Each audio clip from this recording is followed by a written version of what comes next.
Viewers break तो बाद ਤੁਹਾਡਾ ਸਵਾਗਤ ਕਰਦੇ ਹਾਂ। ਈਮੇਲਸ ਦਾ ਸਿਲਸਿਲਾ ਅਸੀਂ ਇੱਥੇ ਖਤਮ ਕਰਦੇ ਹਾਂ ਤੇ ਹੁਣ ਸਾਨੂੰ ਡਾਕਟਰ ਸਾਹਿਬ ਅੱਜ ਦੇ ਦਿਨ ਦੀ ਇਤਿਹਾਸਕ ਅਹਿਮੀਅਤ ਬਾਰੇ ਦੱਸੋ।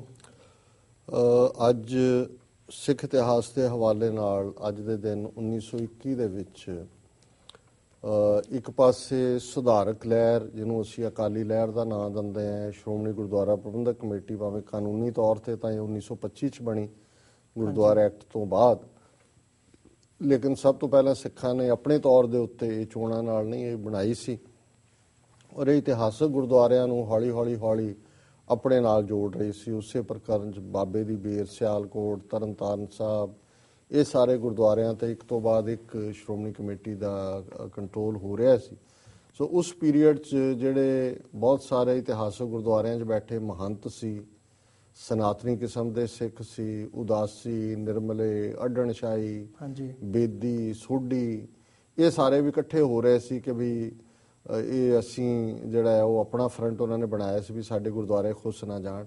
ਸੋ ਉਹਨਾਂ ਨੇ ਕੱਲ ਦੇ ਦਿਨ ਦੀ ਇੱਕ ਮੀਟਿੰਗ ਰੱਖੀ ਹੋਈ ਸੀ, ਪਰ ਕਿਉਂਕਿ ਇਹਨਾਂ ਦਿਨਾਂ ਦੇ ਵਿੱਚ ਹੀ ਫਿਰ ਨਨਕਾਣਾ ਸਾਹਿਬ ਦਾ ਸਾਕਾ ਵਾਪਰ ਗਿਆ ਔਰ ਇਹ ਮੀਟਿੰਗ ਸੰਭਵ ਨਹੀਂ ਹੋ ਸਕੀ। ਲੇਕਿਨ ਇਸ ਚੋਂ ਇੱਕ ਅੰਦਾਜ਼ਾ ਜ਼ਰੂਰ ਹੋ ਜਾਂਦਾ ਹੈ ਵੀ ਗੁਰਦੁਆਰਾ ਸਾਹਿਬਾਨ ਲੈਣੇ ਇਕੱਲੇ ਅੰਗਰੇਜ਼ਾਂ ਦੀ ਸ਼ੈ ਹੀ ਨਹੀਂ ਸੀ, ਵਿਦਨ ਸਿੱਖ ਕਮਿਊਨਿਟੀ ਵੀ ਇੱਕ ਵੱਡਾ ਹਿੱਸਾ, ਜਿਵੇਂ ਅੱਜ ਕੋਈ ਬਾਦਲ ਦੇ ਚੜਿਆ ਘੋੜੇ, ਕੋਈ ਨਰਕਧਾਰੀਆਂ ਦੇ, ਕੋਈ ਰਾਧਾ ਸਵਾਮੀਆਂ ਦੇ ਵੜਿਆ, ਕੋਈ ਆਸ਼ੂਤੋਸ਼ ਦੇ ਵੜਿਆ। ਐਗਜ਼ੈਕਟਲੀ 1920 ਤੋਂ ਪਹਿਲਾਂ ਇਸ ਕਿਸਮ ਦੀ ਸਥਿਤੀ ਸੀ ਜਦੋਂ ਕਿ ਗੁਰਦੁਆਰਾ ਸੁਧਾਰ ਲਹਿਰ ਨੇ ਸ਼ੁਰੂਆਤ ਕੀਤਾ ਔਰ ਫਿਰ ਨਨਕਾਣਾ ਸਾਹਿਬ ਦੇ ਸਾਕੇ ਨੇ ਇਹਨਾਂ ਮਹੰਤਾਂ ਨੂੰ ਦੂਜਿਆਂ ਨੂੰ ਜਿਹੜਾ ਉਹ ਫਿਰ ਇੰਨਾ ਕੁ ਰੋਹ ਪੰਥ ਦੇ ਵਿੱਚ ਜਾਗਿਆ ਕਿ ਫਿਰ ਇਹ ਜਿਹੜੇ ਨੇ ਇਹ ਖਿਲਰ ਪੁੱਲਰ ਗਏ।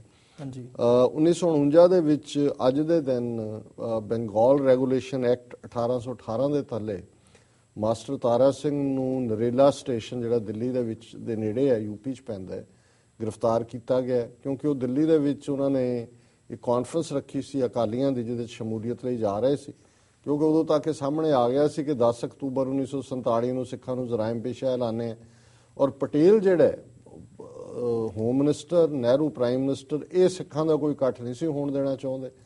ਸੋ ਉੱਥੋਂ ਇਹ ਹੁਣ ਤੁਸੀਂ ਦੇਖ ਲਓ ਵੀ 1818 ਦਾ ਐਕਟ ਲਾਗੂ ਕਰਕੇ ਮਾਸਟਰ ਤਾਰਾ ਸਿੰਘ ਨੂੰ ਉਹਨਾਂ ਨੇ ਨਰੇਲਾ ਸਟੇਸ਼ਨ ਤੋਂ ਚੁੱਕਿਆ ਔਰ ਅਲਮੋੜਾ ਜੇਲ੍ਹ ਦੇ ਵਿੱਚ ਯੂਪੀ ਦੇ ਵਿੱਚ ਭੇਜਿਆ। ਹੁਣ ਇਹ ਉਹੀ ਐਕਟ ਹੈ ਜਿਹਦੇ ਥੱਲੇ ਅਜੀਤ ਸਿੰਘ ਨੂੰ ਫੜਿਆ ਸੀ, ਭਗਤ ਸਿੰਘ ਦੇ ਚਾਚੇ ਨੂੰ, ਲਾਜਪਤ ਰਾਏ ਨੂੰ ਫੜਿਆ ਸੀ। ਸੋ ਆਜ਼ਾਦ ਹਿੰਦੁਸਤਾਨ ਦੇ ਵਿੱਚ ਵੀ ਅੰਗਰੇਜ਼ਾਂ ਦੇ ਐਕਟ ਦੇ ਥੱਲੇ 1818 ਦੇ ਸਿੱਖਾਂ ਦੀ ਐਕਸਪ੍ਰੈਸ਼ਨ ਦੀ ਆਜ਼ਾਦੀ। ਹੁਣ ਮਾਸਟਰ ਤਾਰਾ ਸਿੰਘ ਨੇ ਕਿਹੜੀ ਤੋਪ ਬਿੜੀ ਹੋਈ ਸੀ, ਜਾਂ ਉਸ ਜ਼ਮਾਨੇ 'ਚ ਅਕਾਲੀਆਂ ਦਾ ਤਾਂ ਕੋਈ ਵਾਇਲੈਂਸ ਨਾਲ ਤਾਲੁਕ ਹੀ ਨਹੀਂ ਸੀ, ਬਿਲਕੁਲ ਪੀਸਫੁਲ ਮੂਵਮੈਂਟ ਸੀ। ਪਰ ਇਹ ਜਿਹੜੇ ਅੱਜ ਕਹਿੰਦੇ ਨੇ ਜੀ ਪਿੰਡਾਂ ਵਾਲੇ ਅੰਦਰ ਨਾ ਜਾਂਦੇ, ਹਥਿਆਰ ਨਾ ਹੁੰਦੇ, ਸਿੱਖ ਨਾ ਕਰਦੇ, ਇਹਨਾਂ ਨੂੰ ਇਹ ਸਾਰੇ ਵਾਕਿਆ ਯਾਦ ਨਹੀਂ ਨੇ ਕਿ ਕਿਵੇਂ ਇਹ ਸੁਪਰੈਸ਼ਨ ਸਿੱਖਾਂ ਦਾ ਇੱਕਦਮ ਬਾਅਦ 47 ਤੋਂ ਸ਼ੁਰੂ ਹੋ ਗਿਆ ਸੀ। ਵਰਲਡ ਹਿਸਟਰੀ ਦੇ ਹਵਾਲੇ ਨਾਲ 1831 ਦੇ ਵਿੱਚ ਪਹਿਲਾ ਕੋਲ ਬਰਨਿੰਗ ਲੋਕੋਮੋਟਿਵ ਜਿਹੜਾ ਉਹਦਾ ਪਹਿਲਾ ਟਰਾਇਲ ਪੈਨਸਿਲਵੇਨੀਆ ਦੇ ਵਿੱਚ ਹੋਇਆ। 1881 ਦੇ ਵਿੱਚ ਕੈਂਸਰਸ ਨੇ ਪਹਿਲੀ ਵਾਰੀ ਅਲਕੋਹਲ ਔਰ ਉਹਦੇ ਨਾਲ ਸੰਬੰਧਿਤ ਜਿੰਨੇ ਬੈਵਰੇਜਸ ਨੇ ਉਹਨਾਂ ਦੇ ਉੱਤੇ ਪਾਬੰਦੀ ਲਾਈ। 1942 ਦੇ ਵਿੱਚ 150 ਜਾਪਾਨੀ ਜਹਾਜ਼ਾਂ ਨੇ ਆਸਟ੍ਰੇਲੀਆ ਦੇ ਡਾਰਵਿਨ ਸ਼ਹਿਰ ਦੇ ਉੱਤੇ ਲਗਾਤਾਰ ਬੰਬਾਰੀ ਕੀਤੀ। 1944 ਚ 823 ਬ੍ਰਿਟਿਸ਼ ਬੰਬਰਸ ਨੇ ਜਰਮਨ ਦੀ ਰਾਜਧਾਨੀ ਬਰਲਿਨ ਦੇ ਉੱਤੇ ਬੰਬਾਰਡਮੈਂਟ ਕੀਤੀ। 1945 ਚ 900 ਦੇ ਕਰੀਬ ਜਾਪਾਨੀ ਸੋਲਜਰ ਪਾਣੀ ਦੇ ਵਿੱਚ ਉਤਾਰੇ ਗਏ, ਉਹਨਾਂ ਪਾਣੀਆਂ 'ਚ ਸ਼ਾਇਦ ਪੈਸੀਫਿਕ ਓਸ਼ਨ ਦੇ, ਤੇ ਉਹ 2 ਦਿਨ ਦੇ ਵਿੱਚ ਮਗਰਮੱਛ ਜਿਹੜੇ ਨੇ ਉਹਨਾਂ ਸਾਰਿਆਂ ਨੂੰ ਹੀ ਖਾ ਗਏ। ਇਹ ਵੀ ਇੱਕ ਹਿਸਟੋਰੀਕਲ ਵਰਲਡ ਹਿਸਟਰੀ ਦਾ ਇੱਕ ਰੈਕਰਡ ਹੈ। 1949 ਦੇ ਵਿੱਚ ਮਾਸ ਅਰੈਸਟ ਕਮਿਊਨਿਸਟਾਂ ਦੀ ਭਾਰਤ ਦੇ ਵਿੱਚ ਹੋਈ ਕਿਉਂਕਿ ਨਹਿਰੂ ਨੂੰ ਲੱਗਦਾ ਸੀ ਵੀ ਇਹ ਵੀ ਖਤਰਾ ਨੇ ਮੇਰੇ ਲਈ। 1959 ਦੇ ਵਿੱਚ ਬ੍ਰਿਟਨ, ਟਰਕੀ ਤੇ ਗ੍ਰੀਸ ਨੇ ਇੱਕ ਐਗਰੀਮੈਂਟ ਸਾਈਨ ਕੀਤਾ ਔਰ ਸਾਈਪਰਸ ਦੀ ਇੰਡੀਪੈਂਡੈਂਸ ਨੂੰ ਮੰਨਿਆ। 1986 ਦੇ ਵਿੱਚ USSR ਨੇ ਇੱਕ ਸਪੇਸ ਸਟੇਸ਼ਨ ਲਾਂਚ ਕੀਤਾ ਜਿਹਦਾ ਨਾਮ ਮੀਰ ਰੱਖਿਆ ਔਰ 1986 ਦੇ ਵਿੱਚ ਯੂਨਾਈਟਿਡ ਸਟੇਟਸ ਸੈਨੇਟ ਨੇ ਯੂਨਾਈਟਿਡ ਨੇਸ਼ਨਸ ਦੀ ਐਂਟੀ ਜੈਨੋਸਾਈਡ ਜਿਹੜੀ ਟ੍ਰੀਟੀ ਸੀ ਉਹਨੂੰ ਰੈਟੀਫਾਈ ਕੀਤਾ। 37 ਸਾਲ ਯੂਨਾਈਟਿਡ ਸਟੇਟਸ ਦੀ ਸੈਨੇਟ ਨੂੰ ਲੱਗੇ ਇਸ ਟ੍ਰੀਟੀ ਨੂੰ ਰੈਟੀਫਾਈ ਕਰਨ ਦੇ ਲਈ। ਹਾਂਜੀ ਡਾਕਟਰ ਸਾਹਿਬ, ਅੱਜ ਸੁਖਬੀਰ ਸਿੰਘ ਬਾਦਲ ਨੇ HS ਫੂਲਕਾ ਬਾਰੇ ਕਿਹਾ ਕਿ ਉਹ ਮੇਰੇ ਕੱਦ ਦਾ ਬੰਦਾ ਨਹੀਂ ਹੈਗਾ ਤੇ ਇਸ ਲਈ ਮੈਂ ਉਹਨਾਂ ਦੇ ਚੈਲੰਜ ਦਾ ਜਵਾਬ ਦੇਣਾ ਵੀ ਜ਼ਰੂਰੀ ਨਹੀਂ ਸਮਝਦਾ। ਇਸ ਤੇ ਤੁਸੀਂ ਕੀ ਕਹਿਣਾ ਚਾਹੋਗੇ? ਦੇਖੋ, ਪਿਛਲੇ ਦਿਨਾਂ 'ਚ ਸੁਖਬੀਰ ਬਾਦਲ ਨੇ ਬਿਆਨ ਦਿੱਤਾ ਸੀ ਕਿਉਂਕਿ HS ਫੂਲਕਾ ਨੇ ਆਮ ਆਦਮੀ ਪਾਰਟੀ ਵੱਲੋਂ ਲੁਧਿਆਣਾ ਪਾਰਲੀਮੈਂਟਰੀ ਹਲਕੇ ਤੋਂ ਚੋਣ ਲੜਨ ਦਾ ਐਲਾਨ ਕੀਤਾ ਹੈ। ਸੋ ਅਕਾਲੀਆਂ ਨੂੰ ਬੜੀ ਤਕਲੀਫ ਹੈ। ਸੋ ਸੁਖਬੀਰ ਬਾਦਲ ਨੇ ਕਿਹਾ ਜੀ ਕਿ ਫੂਲਕਾ ਪਹਿਲਾਂ ਵੀ ਜਿਹੜਾ ਉਹ ਪੈਸੇ ਲੈ ਕੇ ਹੀ ਕੇਸ ਲੜਦਾ ਰਿਹਾ, ਦਿੱਲੀ ਕਮੇਟੀ ਤੋਂ ਵੀ ਲੈ, ਸ਼੍ਰੋਮਣੀ ਕਮੇਟੀ ਤੋਂ ਵੀ ਲੈ, ਹੁਣ ਇਹਨੂੰ ਆਮ ਆਦਮੀ ਪਾਰਟੀ ਨੇ ਹਾਇਰ ਕਰ ਲਿਆ, ਕਦੇ ਕਾਂਗਰਸ ਵੀ ਹਾਇਰ ਕਰ ਲਏਗੀ। ਹੁਣ ਇਹਦੇ ਜਵਾਬ 'ਚ ਫੂਲਕੇ ਨੇ ਜਵਾਬ ਦਿੱਤਾ ਕਿ ਵੀ ਤੂੰ ਸਾਬਤ ਕਰ ਕਿ ਮੈਂ ਪੈਸੇ ਲਏ ਨੇ ਸ਼੍ਰੋਮਣੀ ਕਮੇਟੀ ਤੋਂ ਜਾਂ ਦਿੱਲੀ ਕਮੇਟੀ ਤੋਂ, ਤੇ ਜੇ ਤੂੰ ਸਾਬਤ ਨਹੀਂ ਕਰ ਸਕਿਆ ਤੇ ਅਸਤੀਫਾ ਦੇ, ਔਰ ਜੇ ਮੈਂ ਗਲਤ ਸਾਬਤ ਹੋਇਆ ਤੇ ਮੈਂ ਵਕਾਲਤ ਤੇ ਸਿਆਸਤ ਦੋਨੋਂ ਛੱਡ ਦਿਆਂਗਾ। ਹੁਣ ਇਹ ਇੱਕ ਡਿਬੇਟ ਭਖ ਗਈ। ਤੇ ਸੁਖਬੀਰ ਬਾਦਲ ਨੂੰ ਜਦੋਂ ਪੁੱਛਿਆ ਪੱਤਰਕਾਰਾਂ ਨੇ ਕਿ ਜੀ ਆਹ ਉਹਦਾ ਚੈਲੰਜ ਹੈ, ਤੇ ਉਹ ਲਹਿੰਦੇ ਪੰਜਾਬ 'ਚ ਇੱਕ ਫਰੇਜ਼ ਇਸਤੇਮਾਲ ਹੁੰਦਾ ਹੈ ਕਿ ਧੌਣ ਦੇ ਵਿੱਚ ਸਰੀਆ ਹੋਣਾ। ਹੁਣ ਇਹ ਜਿਹੜਾ ਸੁਖਬੀਰ ਬਾਦਲ ਦਾ ਬਿਆਨ ਹੈ, ਇਹਦੇ ਧੌਣ 'ਚ ਸਰੀਆ ਫਸਿਆ ਹੋਇਆ ਵੀ ਇਸ ਕਦਰ ਜਦੋਂ ਬੰਦਾ ਹੰਕਾਰਦਾ ਹੈ, ਉਹ ਕਹਿੰਦਾ ਜੀ ਮੇਰਾ ਉਹਦੇ ਨਾਲ ਕੀ ਮੁਕਾਬਲਾ ਹੈ, ਉਹ ਤੇ ਮੇਰੇ ਕੱਦ ਦਾ ਬੰਦਾ ਹੀ ਨਹੀਂ। ਹੁਣ ਚਾਰਜ ਤੂੰ ਲਾ ਰਿਹਾ ਹੈ, ਦੋਸ਼ ਤੂੰ ਦੇ ਰਿਹਾ ਉਹਨੂੰ ਕਿ ਭਾਈ ਫੀਸ ਲਈ ਹੈ, ਹੁਣ ਸਾਬਤ ਕਰ। ਸੋ ਲੇਕਿਨ ਇਹ ਗੱਲ ਸਾਬਤ ਕਰਦੀ, ਉਹ ਪੰਜਾਬੀ 'ਚ ਕਹਿੰਦੇ ਨੇ ਹੰਕਾਰਿਆ ਸੋ ਮਾਰਿਆ। ਜੇ ਇਹੀ ਇਹਨਾਂ ਦਾ ਐਟੀਚਿਊਡ ਹੈ, ਇੱਕ ਗੱਲ ਤਾਂ ਇਸ ਤੋਂ ਜ਼ਾਹਰ ਹੈ ਵੀ ਇਹਨਾਂ ਨੂੰ ਬਹੁਤ ਤਕਲੀਫ ਹੋਈ ਹੈ ਕਿ ਵੀ ਹੁਣ ਇਹ ਜਿਹੜਾ ਫੂਲਕਾ ਉਹ ਲੁਧਿਆਣੇ ਤੋਂ ਆ ਕੇ ਖਲੋ ਗਿਆ। ਸੋ ਅਸੀਂ ਸਮਝਦੇ ਹਾਂ ਵੀ ਇਸ ਮਾਮਲੇ 'ਚ ਮੋਰਲ ਹਾਈ ਗਰਾਊਂਡ ਫੂਲਕੇ ਦੀ ਹੋਈ ਹੈ ਕਿ ਵੀ ਉਹਦੇ ਉੱਤੇ ਝੂਠਾ ਦੂਸ਼ਣ ਲਾਇਆ, ਔਰ ਇਸ ਇੱਕ ਇਸ਼ੂ ਨੂੰ ਹੀ ਆਧਾਰ ਬਣਾ ਕੇ ਲੁਧਿਆਣੇ ਦੇ ਵਿੱਚ ਕੈਂਪੇਨਿੰਗ ਕੀਤੀ ਜਾ ਸਕਦੀ ਹੈ। ਸੋ ਅਸੀਂ ਸਮਝਦੇ ਹਾਂ ਵੀ ਇਹ ਗੱਲ ਸਾਬਤ ਕਰਦੀ ਹੈ ਕਿ ਬਾਦਲ ਟੱਬਰ ਇਹ ਜਗੀਰ ਸਮਝਦਾ ਪੰਜਾਬ ਨੂੰ ਆਪਣੀ, ਔਰ ਕੋਈ ਵੀ ਬੰਦਾ, ਕੋਈ ਵੀ ਸਿੱਖ, ਔਰ ਫੂਲਕਾ ਕੋਈ ਉਹਦੇ ਅਸੀਂ ਹਰ ਐਕਸ਼ਨ ਦੇ ਹਮਾਇਤੀ ਨਹੀਂ ਹੈ। ਪਿੱਛੇ ਉਹਨੇ ਸੁਰੇਸ਼ ਅਰੋੜਾ ਨੂੰ ਕਿਹਾ ਸੀ ਜੀ ਇਹਨੂੰ ਬਣਾਓ ਦਿੱਲੀ 'ਚ SIT ਟੀਮ ਦਾ ਹੈੱਡ, ਅਸੀਂ ਵਿਰੋਧ ਕੀਤਾ ਸੀ, ਸਾਡਾ ਸੈਗਮੈਂਟ ਹੈ ਇੰਟਰਨੈਟ ਤੇ। ਪਰ ਅਸੀਂ ਸਮਝਦੇ ਹਾਂ ਵੀ ਜਿਸ ਜ਼ਮਾਨੇ 'ਚ ਫੂਲਕੇ ਨੇ HKL ਭਗਤ, ਸਜਨ ਕੁਮਾਰ, ਟਾਈਟਲਰ ਇਹਨਾਂ ਦੇ ਖਿਲਾਫ ਕੇਸ ਲੜੇ ਨੇ, ਤਾਂ ਗੁੰਡੇ ਸੀ ਉੱਥੇ ਸਾਰੇ ਬੈਠੇ ਹੋਏ ਇਹਨਾਂ ਦੇ। ਉਹਨੇ ਆਪਣੇ ਪਰਿਵਾਰ ਦੀ ਸਿਕਿਉਰਿਟੀ ਨੂੰ, ਸੇਫਟੀ ਨੂੰ ਦਾਅ ਤੇ ਲਾ ਕੇ ਬਹਾਦਰੀ ਦੇ ਨਾਲ ਉਹ ਖਲੋਤਾ। ਸੋ ਬਜਾਏ ਕਿ ਤੁਸੀਂ ਜਿਹੜਾ ਕੰਮ ਅਕਾਲੀਆਂ ਦੇ ਕਰਨ ਦਾ ਸੀ ਉਹ ਸਧਾਰਨ ਸਿੱਖਾਂ ਨੇ ਕੀਤਾ, ਤੇ ਅੱਜ ਤੁਸੀਂ ਉਹਨਾਂ ਨਾਲ ਘਟੀਆ ਲੈਵਲ ਦੀ ਦੂਸ਼ਣਬਾਜ਼ੀ ਕਰੋ, ਔਰ ਫਿਰ ਜੇ ਉਹ ਤੁਹਾਨੂੰ ਕਹਿਣ ਕਿ ਜੀ ਸਾਬਤ ਕਰੋ ਤਾਂ ਕਹੋ ਜੀ ਨਹੀਂ ਇਹ ਕੀ ਹੈ, ਇਹ ਚੀਜ਼ ਕੀ ਹੈ। ਸੋ ਇਹ ਗੱਲ ਸਾਬਤ ਕਰਦੀ ਹੈ ਵੀ ਹੰਕਾਰਿਆ ਸੋ ਮਾਰਿਆ। ਇਹ ਹੁਣ ਜਾਣਗੇ ਜਦੋਂ ਇਸ ਕਦਰ ਹੰਕਾਰ ਜਾਂਦਾ ਹੈ ਕੋਈ, ਤੇ ਫਿਰ ਅੱਤ ਦਾ ਤੇ ਰੱਬ ਦਾ ਵੈਰ ਹੁੰਦਾ ਹੈ।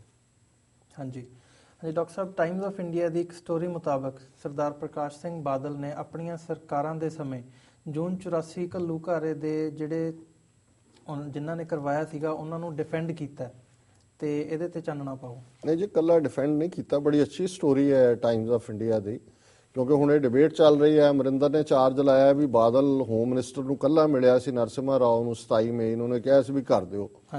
ਹੁਣ ਇਸ ਸਾਰੇ ਦੇ ਨਾਲ ਇਹ ਜਿਹੜੀ Times of India the story ਹੈ, ਇਹ ਉਸ ਸਾਰੇ ਜਿਹੜਾ ਦੂਸ਼ਣਬਾਜ਼ੀ ਹੈ ਇਹਦੇ ਦੇ ਉੱਤੇ, ਦੂਸ਼ਣਬਾਜ਼ੀ ਨਹੀਂ, ਜਿਹੜੇ ਫੈਕਟ ਨੇ ਉਹਨਾਂ ਨੂੰ ਹੋਰ ਪੁਖਤਾ ਕਰਦੀ ਹੈ। ਤੋ ਇਸ ਸਟੋਰੀ 'ਚ ਉਹਨਾਂ ਨੇ ਕਿਹਾ ਕਿ ਵੀ ਜਦੋਂ ਫੌਜ ਆਈ ਤੇ ਅੰਮ੍ਰਿਤਸਰ ਦਾ ਡਿਪਟੀ ਕਮਿਸ਼ਨਰ ਗੁਰਦੇਵ ਸਿੰਘ ਬਰਾੜ ਸੀ, ਉਹਨੇ ਇਨਕਾਰ ਕਰ ਦਿੱਤਾ ਕਿ ਜੀ ਮੈਂ ਫੌਜ ਨੂੰ, ਕਿਉਂਕਿ ਡਿਸਟ੍ਰਿਕਟ ਐਡਮਿਨਿਸਟ੍ਰੇਸ਼ਨ ਕਹਿੰਦਾ ਫੌਜ ਨੂੰ ਕਿ ਟੇਕ ਓਵਰ ਕਰੋ, ਉਹਨੇ ਕਿਹਾ ਵੀ ਮੈਂ ਨਹੀਂ ਕਰਦਾ ਦਸਤਖਤ। ਉਹਨੂੰ ਉਹਨਾਂ ਨੇ ਲੰਬੀ ਛੁੱਟੀ ਤੇ ਭੇਜ ਦਿੱਤਾ।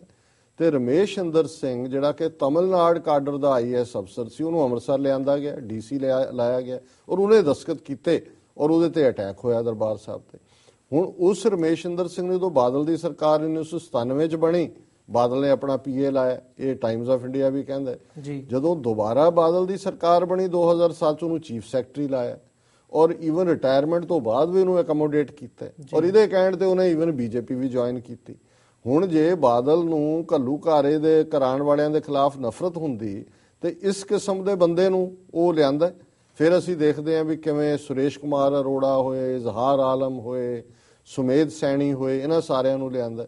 ਫਿਰ ਈਵਨ ਇਸ ਸਟੋਰੀ ਦੇ ਮੁਤਾਬਕ ਜਿਹੜੇ ਮੈਂਬਰ ਪਾਰਲੀਮੈਂਟ ਵੀ ਜਿਹੜੇ ਸਰਕਾਰ ਦੇ ਨਾਲ ਖੜੇ ਸੀ, ਉਹਨਾਂ ਦੇ ਵਿੱਚ ਅਮਰਜੀਤ ਕੌਰ ਜਿਹੜੀ ਭਾਵੇਂ ਕਜ਼ਨ ਹੀ ਹੈ ਅਮਰਿੰਦਰ ਸਿੰਘ ਦੀ, ਉਹਨੇ ਜੂਨ 84 ਦੇ ਘੱਲੂਘਾਰੇ ਨੂੰ ਡਿਫੈਂਡ ਕੀਤਾ ਸੀ ਪਾਰਲੀਮੈਂਟ 'ਚ ਖਲੋ ਕੇ।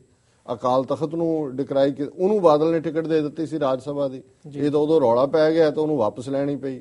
ਫਿਰ ਗਾਲਬ ਲੁਧਿਆਣੇ ਵਾਲਾ, ਕੈਰੋਂ ਦਾ ਟੱਬਰ, ਆਦੇਸ਼ ਪ੍ਰਤਾਪ ਕੈਰੋਂ, ਇਹ ਸਾਰੇ ਹਮਾਇਤੀ ਸੀ। ਸੋ ਇੱਕ ਬੜੀ ਅੱਛੀ ਸਟੋਰੀ ਹੈ ਕਿ ਵੀ ਕਿਵੇਂ ਇਹ ਕਾਤਲਾਂ ਦਾ ਸਾਥੀ ਸਹਿਯੋਗੀ ਹੈ, ਔਰ ਇਹਨੇ ਸਾਰੇ ਕਾਤਲ ਪੁਲਿਸ ਅਫਸਰ ਜਿਨ੍ਹਾਂ ਨੇ ਸਿੱਖ ਮੁੰਡੇ ਮਾਰੇ, ਔਰ ਜਿਹੜੇ ਘੱਲੂਘਾਰੇ ਦੇ ਹਮਾਇਤੀ ਸੀ, ਉਹਨਾਂ ਸਾਰਿਆਂ ਨੂੰ ਆਪਣੀ ਸਰਕਾਰਾਂ ਦੇ ਵਿੱਚ ਨਵਾਜਿਆ। ਔਰ ਚੰਗੀ ਗੱਲ ਹੈ ਵੀ ਟਾਈਮਜ਼ ਆਫ ਇੰਡੀਆ ਨੇ ਸਾਰੇ ਫੈਕਟਸ ਇੱਕ ਥਾਂ ਦੇ ਉੱਤੇ ਇਕੱਠੇ ਕੀਤੇ। ਜੀ ਡਾਕਟਰ ਸਾਹਿਬ, ਹੁਣ ਸਾਡਾ ਸਮਾਂ ਸਮਾਪਤੀ ਵੱਲ ਜਾ ਰਿਹਾ, ਹੁਣ ਤੁਸੀਂ ਸਾਡੇ ਦਰਸ਼ਕਾਂ ਨੂੰ ਅੱਜ ਦਾ ਵਿਚਾਰ ਦੱਸੋ। ਅੱਜ ਦੇ ਵਿਚਾਰ ਲਈ ਅਸੀਂ ਬਾਬਾ ਫਰੀਦ ਜੀ ਦੇ 2 ਸ਼ਲੋਕ ਚੁਣੇ ਨੇ। 49 ਤੇ 50 ਗੁਰੂ ਗ੍ਰੰਥ ਸਾਹਿਬ ਜੀ 'ਚ ਇਹ ਦਰਜ ਨੇ ਸ਼ਲੋਕ ਬਾਬਾ ਫਰੀਦ ਜੀਓ ਕੇ ਦੇ ਹੈਡਿੰਗ ਦੇ ਥੱਲੇ। ਔਰ ਉਹਦੇ 'ਚ ਉਹਨਾਂ ਨੇ ਦੋਨਾਂ ਸ਼ਲੋਕਾਂ ਦੇ ਵਿੱਚ ਫਿਰ ਜਿਵੇਂ ਉਹਨਾਂ ਦਾ ਇੱਕ ਇਨਸਾਨੀ ਮਨ ਨੂੰ ਸਮਝਾਉਣ ਦੇ ਲਈ ਜਿਹੜਾ ਮੌਤ ਦਾ ਅਲੰਕਾਰ ਹੈ ਔਰ ਆਪਣੀਆਂ ਕਰਤੂਤਾਂ ਲਈ, ਆਪਣੇ ਕਾਲੇ ਕਰਮਾਂ ਲਈ ਜਵਾਬਦੇਹ ਹੋਣ ਦੀ ਗੱਲ ਹੈ, ਉਸ ਨੂੰ ਉਹਨਾਂ ਨੇ ਯਾਦ ਕਰਵਾਇਆ। ਬਾਬਾ ਫਰੀਦ ਕਹਿੰਦੇ ਨੇ, ਫਰੀਦਾ ਵੇਖ ਕਪਾਹੇ ਜੇ ਥੀਆ, ਜੇ ਸਿਰ ਥੀਆ ਤਿਲਾ, ਕਮਾਦੈ ਅਰ ਕਾਗਦੈ ਕੁੰਨੇ ਕੋਈ ਲਿਆ। ਹੁਣ ਇਹ ਬੇਸ਼ੱਕ ਕੁਦਰਤ ਦੇ ਵਿੱਚ ਪ੍ਰੋਡਿਊਸ ਹੈ ਕਪਾਹ, ਵੀ ਕਪਾਹ ਜਿਹੜੀ ਹੈ ਭਾਵੇਂ ਕਿਵੇਂ ਖਿੜੀ ਹੁੰਦੀ ਹੈ ਪਰ ਉਹ ਫਿਰ ਚੁਣੀ ਜਾਂਦੀ ਹੈ। ਹਾਂਜੀ। ਤੇ ਬਾਬਾ ਫਰੀਦ ਮਨੁੱਖ ਨੂੰ ਕਹਿੰਦੇ ਨੇ, ਦੇਖ ਕਪਾਹ ਵੇਖਣ ਨੂੰ ਕਿੰਨੀ ਸੋਹਣੀ ਲੱਗਦੀ ਸੀ, ਲੇਕਿਨ ਅਖੀਰ ਚੁਣੀ ਗਈ, ਉਹਦਾ ਕੀ ਹਸ਼ਰ ਹੋਇਆ। ਫਰੀਦਾ ਵੇਖ ਕਪਾਏ ਜੇ ਥੀਆ, ਕਪਾਹ ਦੇ ਨਾਲ ਕੀ ਹੋਇਆ। ਜੇ ਸਿਰ ਥੀਆ ਤਿਲਾ, ਤਿਲਾਂ ਦਾ ਕੀ ਹਾਲ ਹੁੰਦਾ, ਤਿਲਾਂ ਦਾ ਕੀ ਹਸ਼ਰ ਹੁੰਦਾ, ਇਹ ਵੀ ਦੇਖ ਲੈ। ਕਮਾਦੈ ਔਰ ਕਾਗਦੈ, ਕਮਾਦ ਕਿਵੇਂ ਕਮਾਦ ਨੂੰ ਜਿਹੜਾ ਉਹ ਵੇਲਣੇ 'ਚ ਪਾਇਆ ਜਾਂਦਾ ਹੈ, ਕਿਵੇਂ ਉਹਦੀ ਪੱਤ ਬਣਦੀ ਹੈ, ਕਿਵੇਂ ਉਹਦਾ ਹਾਲ ਹੁੰਦਾ, ਕਿਵੇਂ ਨਿਚੋੜਿਆ ਜਾਂਦਾ। ਹਾਲਾਂ ਉਹਦੇ 'ਚ ਇੰਨਾ ਮਿਠਾਸ ਹੈ ਤੇ ਉਹਦਾ ਮਿਠਾਸ ਹੀ ਉਸ ਦੇ ਉੱਤੇ ਜ਼ੁਲਮ ਦਾ ਕਾਰਨ ਬਣਦਾ। ਕਮਾਦ ਦਾ ਕੀ ਹਸ਼ਰ ਹੁੰਦਾ। ਕਮਾਦੈ ਔਰ ਕਾਗਦੈ, ਪੇਪਰ ਕਿਵੇਂ ਬਣਦਾ, ਪੇਪਰ ਵੀ ਜਿਹੜੀ ਸਟੈਮ ਦਾ ਗੁੱਦਾ ਹੁੰਦਾ ਦਰਖਤ ਦਾ, ਉਹਦੇ 'ਚੋਂ ਬਣਦਾ। ਵੀ ਕਾਗਜ਼ ਬਣਨ ਤੱਕ ਕਿਹੜੀ ਪ੍ਰੋਸੈਸ, ਕਿੰਨੀ ਤਕਲੀਫ 'ਚੋਂ ਕਮਾਦ ਲੰਘਦਾ, ਕਿੰਨੀ ਤਕਲੀਫ ਚੋਂ ਕਾਗਜ਼ ਲੰਘਦਾ। ਕੁੰਨੇ, ਕੁੰਨੀ ਹਾਂਡੀ ਨੂੰ ਕਹਿੰਦੇ ਨੇ। ਹੁਣ ਉਹ ਕਲੇ ਦੀ ਬਣਦੀ ਹੈ, ਮਿੱਟੀ ਦੀ, ਪਰ ਅੱਗ ਦੇ ਉੱਤੇ ਚੜ੍ਹਦੀ ਹੈ। ਤੇ ਕੋਇਲੇ, ਕੋਲੇ ਜਿਹੜੇ ਨੇ ਉਹ ਸੜਦੇ ਹੀ ਰਹਿੰਦੇ ਨੇ।